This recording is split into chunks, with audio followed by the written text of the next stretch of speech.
Hi everyone, I'm Shauna and welcome to the channel. Today's video is one that I'm just kind of excited to bring you. And today I'm going to be talking about how to bounce back from a bad spending moment. Whether you emotionally spent or you stress spent or you did some impulse buying, I'm going to share with you my best tips and advice and strategies really on how to bounce back from that kind of moment. I have talked about in the past 2 years feeling like a failure in my no-buy, or feeling like my no-buy experience, my low-buy experience has been unreflective or doesn't really reflect what I've heard on YouTube, what other people's experiences have been in the videos I've watched. And it has made me feel like a failure in many respects because my experience never looked like that. I had setbacks. I had moments where I was emotionally spending and buying stuff that, I didn't need, and things that I kind of maybe wish I didn't. I felt this way because it has felt like, look at all these people who can complete a no-buy year or who can complete a low-buy year as they intended. Like, they're doing it perfectly and they're meeting their own expectations. They're following through on what they said they would do. Why can't I? I really feel like there is not enough of this conversation on YouTube. And so I think the fact that not a lot of this kind of content exists, in my opinion, really it just kind of contributes to this culture of like doing the perfect no buy, and also kind of, I don't know, like maybe silence on this topic. I think a lot of people don't want to admit their failures or talk about them, but also I think if you're a content creator, it can be kind of high risk to talk about how you made a mistake or you bought things you shouldn't have. And so I think there's a lot of content creators who just don't want to create that kind of content because potential comments from subscribers, but also just like putting that information out there and like admitting it to themselves. And it's just like a hard thing to talk about and then to create a video about. And so I'm not about pretending like I'm fine, like things are good, and like I have never been through a struggle on this channel or have a struggle with purchasing or buying things or making mistakes. And so that is what this video is all about, is sharing all of the strategies that I've come to use when I've made, I don't even like calling it a mistake purchase, but something I maybe shouldn't have. One of the reasons why the moment is now for me is because I did some of this spending in the lead up to like the holidays, like in the lead up to Christmas, the week of Christmas, because the holidays were so hard for me personally. My first Christmas alone, I was living alone. I was trying to anticipate all the feelings that I might feel and trying to anticipate the circumstance. I did the best I could do, but I still wasn't perfect. I have bounce back strategies that are in my mind right now, and I'm in the process of a bounce back. So let's talk about it. If you're looking for more content like this, in the first kind of week of Vlogmas, I talked about strategies for contentment. And that kind of video is more like prevention, if you will. I'm not a huge fan of that term in this kind of realm. I don't like that framing, but those are the kinds of techniques to rely on to hopefully prevent kind of emotional spending or destructive spending or impulse buying. And so when we're at this moment, you already did it. I think that a different set of techniques are needed. Or if I want to rely on some of the ones I mentioned in that video, a little bit of tweaking. So we'll talk about it. In my opinion, once you've done the spending, for me, I typically don't feel guilty or have like negative feelings about it right away. Usually when the stuff comes that I start feeling the feels. And so it's in that moment. This can apply to whenever you're kind of feeling the feelings, the stress, the anxiousness, or the guilt, or the shame, or the sadness from, or whatever kind of emotions you're feeling. If you emotionally spent, but then there's also feelings that can be associated with overbuying, buying things you couldn't afford, buying things you couldn't need or don't need. There's kind of two, I guess, feeling sets there, although they are related. So for me, the worst thing I can do is to fuel the fire. By that, I mean engage in behaviors and feelings that contribute to the negative emotions or like the negative habits. And for me, that is usually living in guilt and shame. Those are two of the strongest feelings that I tend to feel, or emotions that I tend to feel. And this can lead to things like spiral thinking. I've gotten pretty good at piling on the guilt. Look at how many things you already have. Wow, you didn't budget for that, Shauna. Come on, you know better. Like, are you stupid? And then it can just get meaner and meaner and meaner. And then not just the meanness that can like accumulate, but also the spiraling. It can just like spiral and spiral and spiral and spiral. Nipping the spiral thinking in the bud and not allowing myself to like fuel the negative thinking fire are two of like the most crucial things that I personally need to do. And avoiding the negative feedback loop 100%. So we're going to talk about how to avoid the negative feedback loop, how to not live in the negative feelings, the guilt and the shame. And I think for me, one of the gut reactions in the past would be to start some kind of self-development book or watch somebody's video on minimalism or even like no buy, low buy videos, because even if I'm not on a no buy, I'll sometimes watch those kinds of videos to get inspiration. When I'm in this moment of I'm starting to feel the negative feelings from buying these things, that's not the time to start the video on the minimalism or the no buy or reading some kind of self-development book.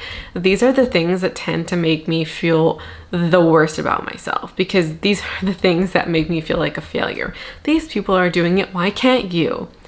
There are times and places for that kind of content, and most of the year that kind of content is helpful, but like right now in that fresh moment, it's not. And so I would consider something similar for you. What contributes to your negative thought spirals, if you have them, and what contributes to like negative emotions or habits? Now, let's get into some more concrete ideas. The first is wallowing in self-pity. This is something I used to do quite often. I would feel bad about myself. I would feel bad for myself. I would wallow in self-pity for two reasons. One, I would wallow in the negative emotions I was feeling, but also like if I emotionally spent, I would, and let's say I spent because I was feeling really sad, I would wallow in the sadness, but then I would also wallow in the poor decision and the feelings associated with that. And in my opinion, there's a difference between like wallowing in self-pity and creating time and space to feel your feelings.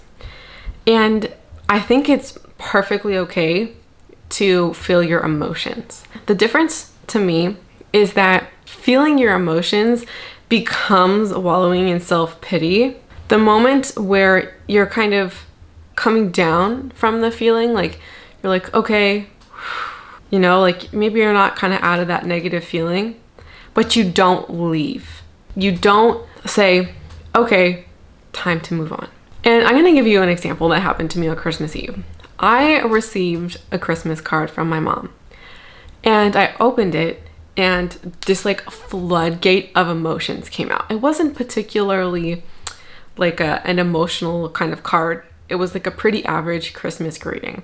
And I got so sucked in to that negative feeling. I cried.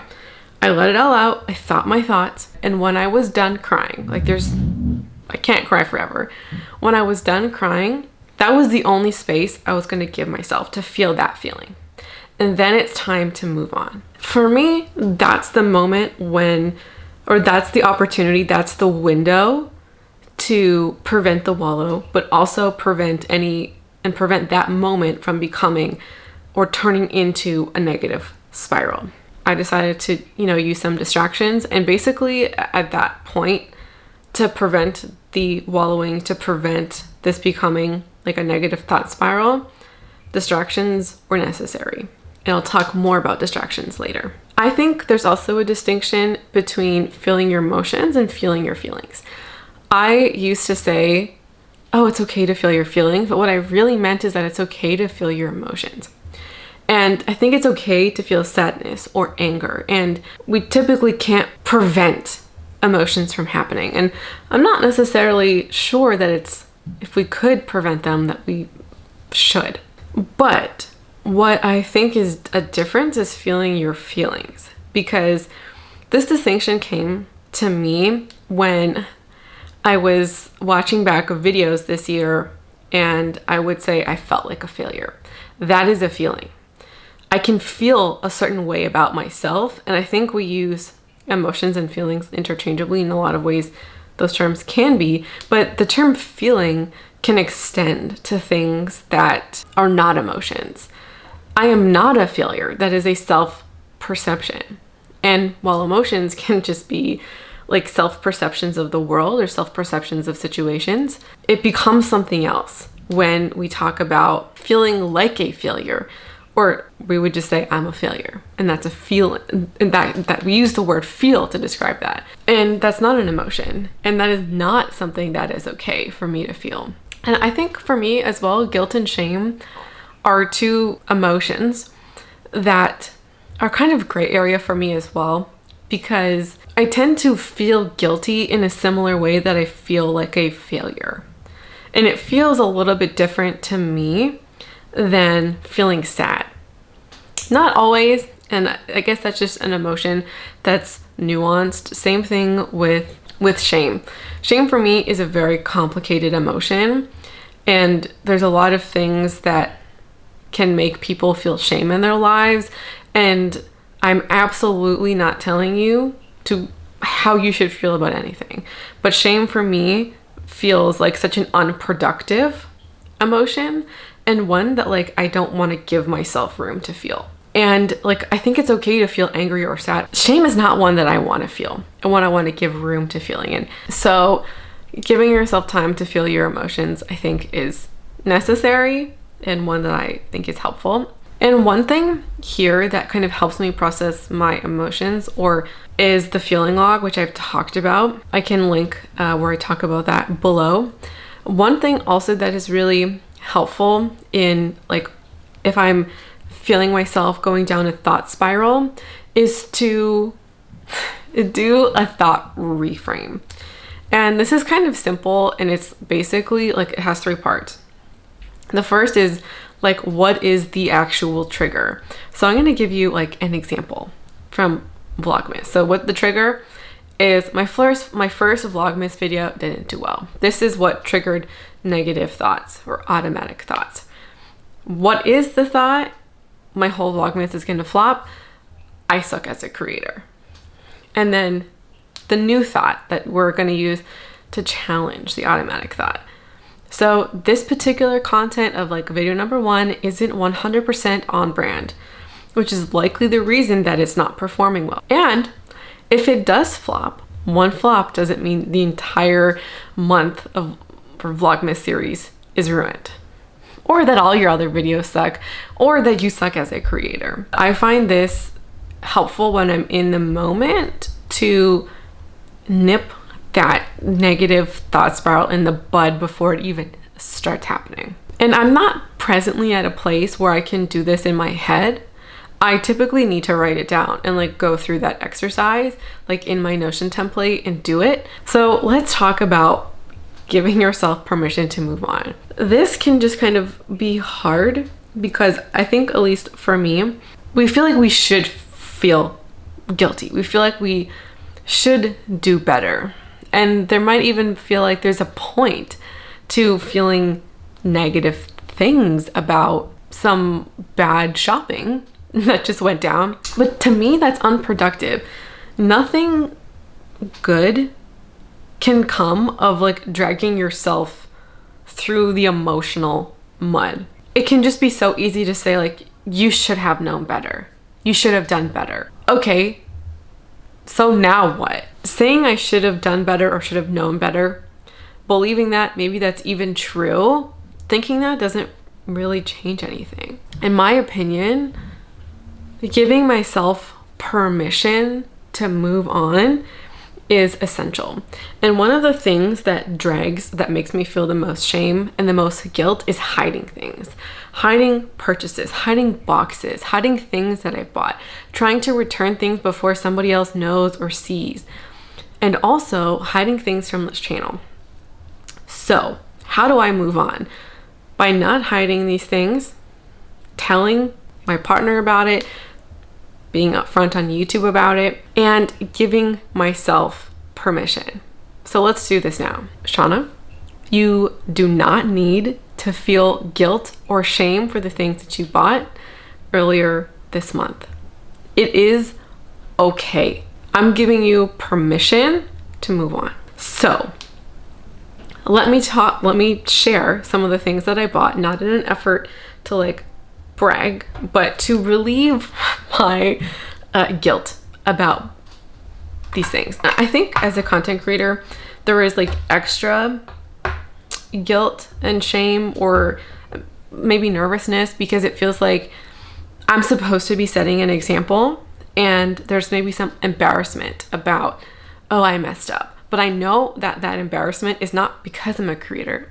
I would still feel that way if I wasn't a creator. But there's that extra layer because now it feels like if I don't say anything, then I'm hiding something, and that's not the place I want to be in. Earlier this month, at the beginning of the month, I decided that I need to make choices that are best for me, kind of period. And what is best for me is no longer hiding things that I've bought in an emotional state. I made 2 purchases. I bought some things from Sephora. I bought 5 things. I bought this Rare Beauty lip gloss. It's in the shade Nearly Apricot. I also bought the blush in Nearly Neutral. Here she is. I also bought the Sephora Best Skin Ever foundation. And then I bought 2 shadow sticks. The other 2 things I bought are from Nude Sticks. I bought 2 of their matte blushes. I bought one in Bareback and one in Salty Siren. I do actually feel a sense of relief, because what makes me feel worse is feeling like, oh, I'm hiding it, but also knowing that there will be a point where you will see these things around and I just haven't like talked about them, right? It's like they just magically appeared. And then I think the longer that I put this off, the longer that it kind of like eats away at me. I do hope that I can get to a point where I can put emotional spending behind me, but I'm not there yet. And so I'm trying to have some gentleness with myself. I'm trying to be understanding, but also actively trying to find ways to put this behind me. Another way to relieve yourself of your feelings, also sometimes to figure out how you feel about something, why you made that choice, journal about it. I am a strong believer in journaling and a journaling practice. And in my personal circumstance, I don't need to figure out why I made that choice. But it was a place to strategize for New Year's, because I know why this happened. I know the trigger. I told you about it. So I don't need to do a lot of figuring out of this choice. What I do need to figure out is that New Year's is coming up. And what threw me for a loop was like contact from my mom. And more than the contact from her, it was also like she was not respecting the boundaries that I had set up, and I also was not firm in my implementation of them. And so I need to do some boundary work before New Year's, before she reaches out, before any of that. That is the next step I need to do to prevent, in the next couple of days, things that are going to derail me emotionally. And journaling was the place to figure that out. What I need you to know is that if you are struggling with your spending, you are not alone. And I really wish and hope for you that you do not feel shame in that. And in my opinion, if we're striving to be better, like we're giving our whole heart at it, then there is nothing to be sorry about. I also want to reiterate here the power of therapy and how central that has been to my own improvement. I don't really know if that's quite the word. I think one of the strategies that I would like to do in the future is have like a standing monthly appointment, even if I don't feel like I need it, because things just come up. You don't expect them. And when I've talked about being resilient and also like trying to not like predict the tragedy before it happens, but like I had phrasing I was using earlier this year about it. In order to, I guess, maybe be more anticipatory would be to like have that standing appointment. I think that is going to be one of my next steps. The next thing I want to talk about is distractions and protecting your mental space. This is important all year long, but I think it's extra important in this kind of time, especially if you're somebody who is doing some like emotional spending or some stress spending. So if you need a distraction in the moment, you're starting to feel your feelings, or you're in the middle of feeling your feelings and you're actively looking for a distraction, I think that the distraction that you choose is very important. Because for me, this was happening around like the holiday Christmas time, and I felt like I should be watching a holiday movie, and I put on one, but it wasn't quite the distraction that I needed because I wasn't engaged with it.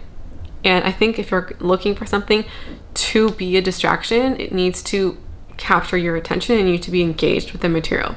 You can read a book, that's perfectly fine. You can go out for a walk, you can do other activities, and I will talk about other distracting activities in a second. So I put on a TV show that has kind of been a little bit reliable lately. One of the shows I've been loving has been Everybody Loves Raymond, for one kind of central reason.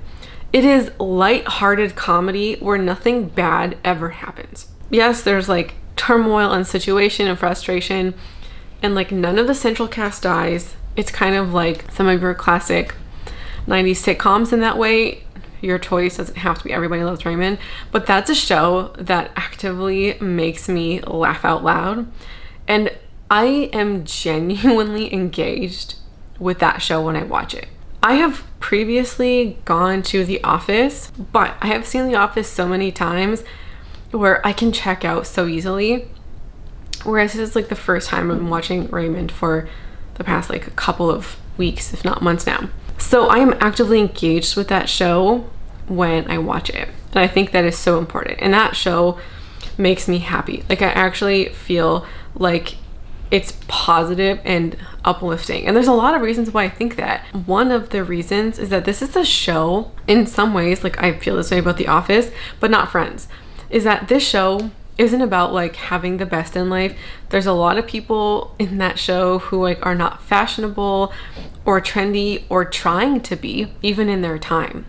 And I find that to also be true of The Office. So I don't feel triggered by anything. I don't feel like I want to spend when I watch it. I feel like protecting your mental space is even more important if you feel like you're like about to enter a negative spiral, or like you're in a place where you're kind of vulnerable. And I used to watch content like deep dives, even documentaries, like deep dives about like scammers or MLMs or just like shitty internet people or situations, internet drama. I will not watch that content anymore, period. It's not as though that content is inherently awful or that the creators who created them are awful. This is not a video that I can watch anymore because it does not actively help my positivity or creating a positive mental space. And this becomes even more heightened when I'm in a more vulnerable situation. So I need to be even more picky about the kind of content that I consume if I'm consuming content. So there are shows that I've liked, like CSI or Law and Order, which I will not watch anymore. There may be a time and a place, but I think those shows are called procedurals. I will not. Even House, I will not do it. I finally finished House. Like I had watched it to maybe like season 6 a couple of times, and I liked the earlier episodes because they felt kind of lighthearted. But ultimately, even those, like there are very few truly lighthearted episodes. Most of the show just kind of drags me down emotionally. Protecting my mental space is of the utmost importance to me now. And I like will not sacrifice that for anything. Pick a couple of go-to shows or movies that you can rely on. And I do think that your most watched might not be the pick here. I will watch some YouTube at this point, and there's things like panning content that makes me happy, but most fashion content, as an example, will just not do it because it also like makes me want to buy things, and I have to be in the right mental space to watch that kind of content. And if I'm like feeling vulnerable, that's not it. There are other ways to distract yourself if you're looking for maybe a little bit more long-term. By long-term, I mean like a couple of days or even like a week or two, because I do understand the need for the in the moment for the next couple of hours distraction, but then there's more long-term. For me, that has been Vlogmas. Excellent choice for me this year. So thrilled that I've done that, because there was a commitment that I had to make in ways that couldn't be fulfilled by things like marking. Other things that I have turned to recently has been the men's game. I was going to start in January and film a whole video about it, but I just like needed a project right now. So I've started it, and some of the things you've seen on the channel, like makeup decluttering and my book declutter, were part of that. I've just kind of created mini projects, and like we'll continue to do that because I still kind of feel like I'm in this place of needing a distraction. Those two things have been huge distractions. And panning, there's a lot of things that I want to pan: skincare, hair care, body care, makeup. And I've just been like really distracted by that, looking through all of my things and trying to find like the thing that I want to pan, creating my panning lists for next year, kind of solidifying my panning choices. And also like my skincare routine has just been kind of elaborated lately because I want to finish some things, and that has like taken up a considerable amount of time. All of this like hunting and planning in good ways, in distracting ways, which is what I've needed. And I also haven't been feeling like reading lately. I'm very much a mood reader, so if I don't really feel like I have reading at my arsenal, I need to go to other things. And I do think that distractions can be useful. The second to last thing I want to talk about is keeping up with my routines. Routines to me are a bit of a interesting one here. When I'm feeling my feelings, feeling bad, feeling guilty, or feeling down about myself because of choices that I've made, it can be really easy to get stuck in the feeling you're feeling part, in the wallowing. And when I do that, my routines tend to go out the window. And I tend to care about them less, or not at all. Or I'll spend the day in bed just like wasting my day away, not in a relaxing or self-care way, but in a just not good way. And I won't be drinking my water, or I won't be doing my skincare, or I won't be eating a great meal, because I'll wait to the very last minute until I'm starving, and then won't make great eating choices. And so for me, to make sure I don't derail or let myself kind of get into those spirals or get stuck in my feelings, is to really ensure that I am participating in my routines, and that my routines they're there. Because when we're talking about a bounce back as well, we are bouncing back from something. And the moment that my routines slip, it makes the bounce back all that more difficult. Instead of like a momentary situation to bounce back from, it can create a slump to bounce back from, because it's not just now the choice or an evening. It could now become like a week of eating poorly, or not going to the gym, or not sleeping right, or not drinking enough water. Things can get out of hand really quick. Maintaining a routine can also help avoid the negative spiral altogether. So for me, I have a few key highlights that I do throughout the day. The first is to drink a full glass of water before I drink coffee. Usually it's 2, but I have my minimum of 1. I go to the gym most days. Eating a good lunch. There's a couple of meals that I go to when I know that I'm feeling bad, which make me feel even worse. Things like grilled cheeses, cheese quesadillas, whole pots of pasta. These foods aren't inherently bad in themselves, but when you only eat them when you feel a certain way, like lets me know that I'm feeling a certain way. Eating a good lunch. in particular. And also one of my big ones for nighttime is doing the dishes before bed and changing into my pajamas. Doing my dishes before bed is like the one hard and fast rule I have for myself. I tend to do dishes once a day, and they will be at bedtime or before bed, sometime there.